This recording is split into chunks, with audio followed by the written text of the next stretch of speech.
Olá pessoal, tudo bem? Eu sou André Vasconcelos e vamos a mais um Radar Rural aqui na Rede Previdência. Antes de entrar no tema de hoje, peço a vocês que se inscrevam no canal, ativem aí o sininho de notificações, curtam o vídeo, compartilhem com os amigos e deixem aí embaixo suas dúvidas ou seus comentários. Lembrem-se que aqui na Rede Previdência são mais de 1.500 vídeos já à disposição de vocês para que todos fiquem aí atualizados com a matéria previdenciária. Gente, qual é o tema de hoje? Hoje vamos falar sobre 10 pontos relevantes da nova IN 128 para os rurais, né? Tivemos, enfim, aí a publicação da nova IN, que ganhou o número 128. E o que é que ela trouxe de bom para os rurais? Além de outros pontos que vamos debatendo depois em outros vídeos, né? Vamos hoje nos concentrar, pelo menos a princípio, em 10 pontos relevantes que eu selecionei aqui para mencionar para vocês em relação à matéria rural, tá? Da Previdência Rural. Vamos lá. Ponto número 1. Não houve, gente, retrocesso, né, em relação aos avanços da IN 77. Né?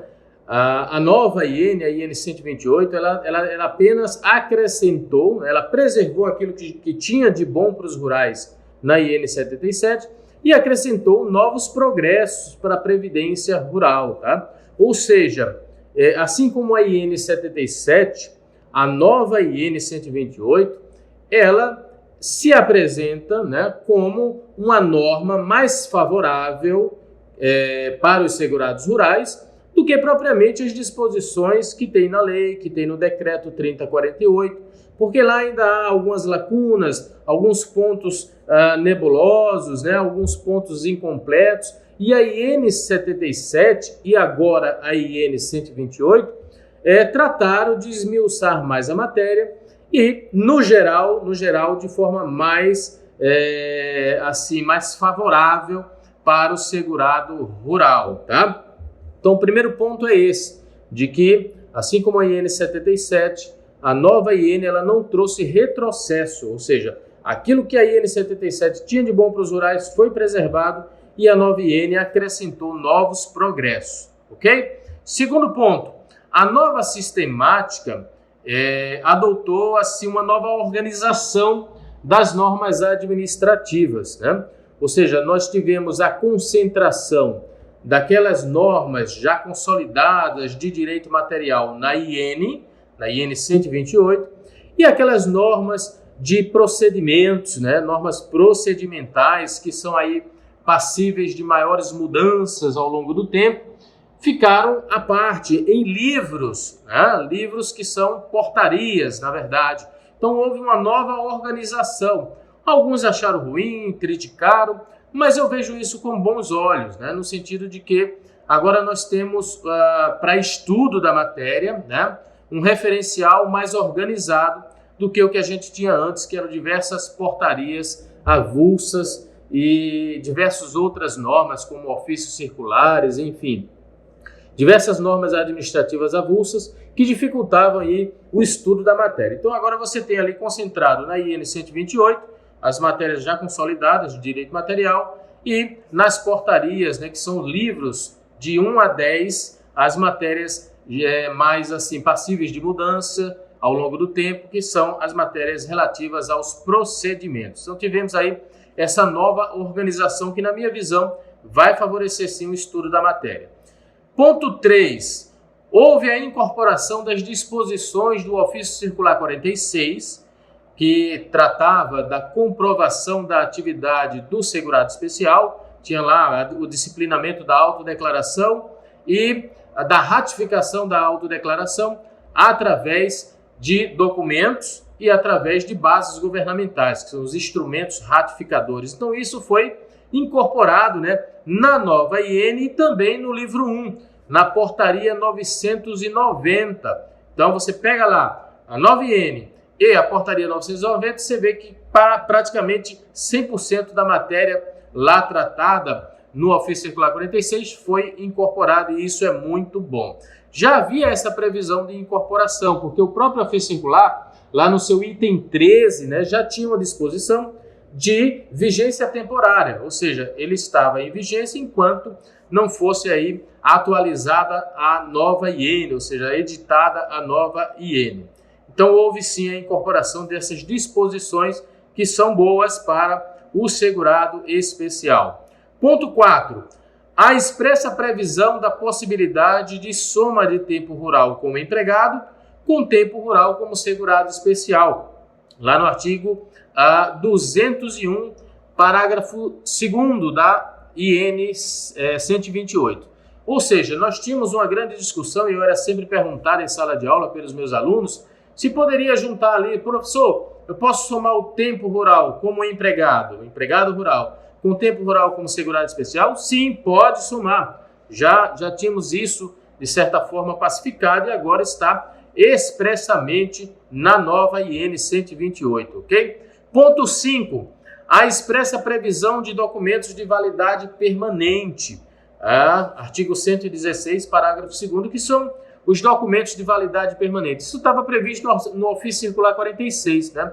Dizia lá, olha, os documentos relativos ao imóvel rural, por exemplo, o documento que comprova a propriedade do imóvel rural, ele vale enquanto não for desconstituído. Então, todo o tempo de validade, né, desde o momento da sua constituição até sua desconstituição, ele tem validade para provar o tempo rural, inclusive como prova única, né? Sabemos que a sistemática você divide a carência em duas metades. A carência é de 15 anos de atividade rural, então 7 anos e meio e 7 anos e meio. E, assim como o ofício circular 46 exigia somente uma prova para cada metade dessa, lógico que você deve juntar todas que tem, né, todas as provas que dispõe, quanto mais melhor, mas se só tivesse uma para cada metade, era tranquilo, comprovava toda a carência. Isso veio novamente na IN 128, né, tem essa disposição, de forma que um documento de eficácia permanente, de validade permanente, ele pode servir para provar as duas metades do período. Então isso é muito bom para os segurados rurais. Os documentos relativos à comprovação da terra, da propriedade da terra, os contratos também de parceria, de meação, de comodato, que ali comprovam, né, durante todo o seu período de validade, né, ele comprova de forma permanente, são chamados documentos de validade permanente. Ponto 6. A expressa previsão da aposentadoria híbrida, né, no artigo 257 e seguintes, você tem lá a disposição agora esmiuçada da aposentadoria híbrida. Isso é bom também. Aposentadoria híbrida, para quem não sabe, é aquela aposentadoria em que o segurado rural não tem o tempo de carência total só rural, mas ele pode somar esse tempo de carência unindo o tempo rural com o tempo urbano, caso ele tenha algum tempo urbano. O que vai diferenciar é que a idade será aumentada para equiparar a idade dos urbanos, mas aí somando o tempo, você poderia fazer jus à aposentadoria híbrida.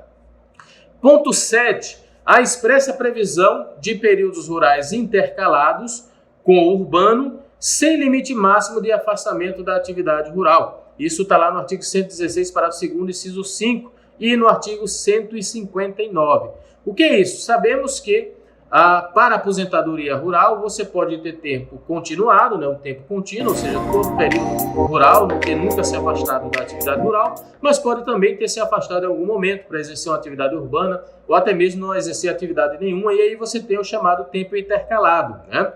O entendimento na via judicial tem de certa forma, tende a ser muito restritivo, né? A própria TNU já tem entendimento de que esse afastamento não pode passar de 1 ano, porque se passasse de 1 ano, quando voltasse à atividade rural, começaria a contar a carência do zero. Então, para mim, isso é um entendimento super absurdo, né?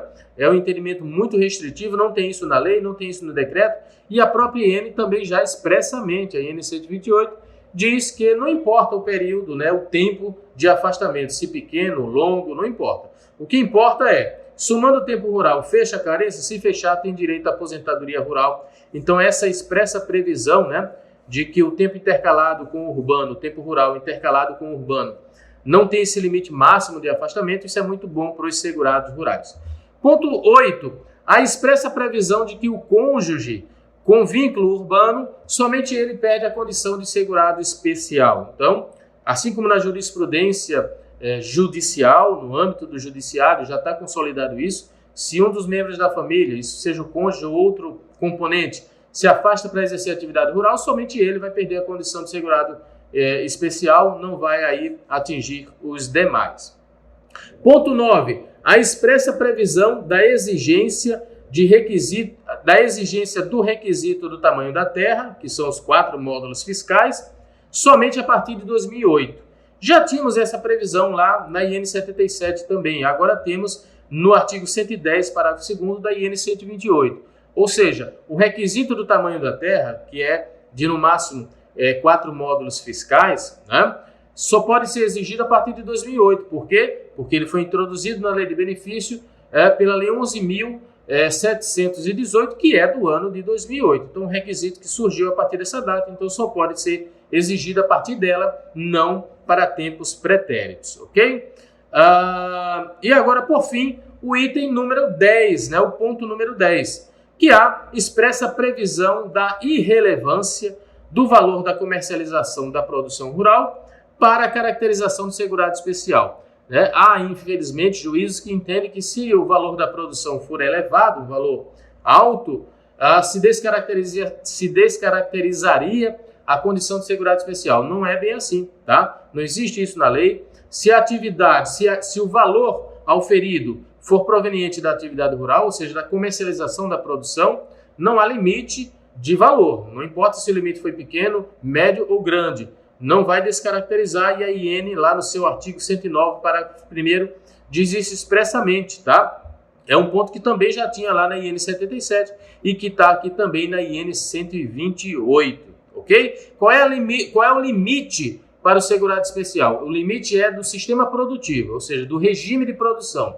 Ele só pode produzir em regime individual ou em regime de economia familiar. A partir do momento em que a produção aumenta a ponto de ser necessário contratar empregados permanentes, né? Aí nesse caso descaracterizaria a condição de segurado especial, porque eles não podem ter empregados permanentes, ok? Então o limite seria esse, mas enquanto ele puder produzir em regime de economia familiar, não importa o valor aí que estejam aí auferindo da comercialização, isso não vai descaracterizar. Isso é muito importante, porque no âmbito judicial isso não é muito aplicado, né? Os juízes são muito restritivos em relação a essa matéria. Então, gente, hoje eu trago para vocês esses 10 pontos super importantes da nova IN para a caracterização do segurado especial, para a caracterização do trabalhador rural, né? Ou seja, em matéria rural, repito, a IN 128 é muito boa. E como eu sempre defendo que o processo administrativo tem sido a melhor via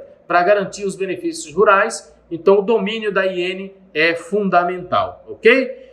Peço a vocês mais uma vez que se inscrevam no canal, ativem aí o sininho de notificações, curtam o vídeo e compartilhem com os amigos e deixem aí suas dúvidas ou seus comentários que eu responderei mais adiante. E não esqueça, aqui na Rede Previdência tem conteúdo de qualidade todos os dias, não só aqui no Radar Rural, como em todos os programas da Rede Previdência. São mais de 1.500 vídeos que já estão aí à disposição de vocês para ficar sempre atualizado, sempre atualizada com a matéria previdenciária. Um fraterno abraço e até o próximo Radar Rural. Rede Previdência, aqui é o seu lugar.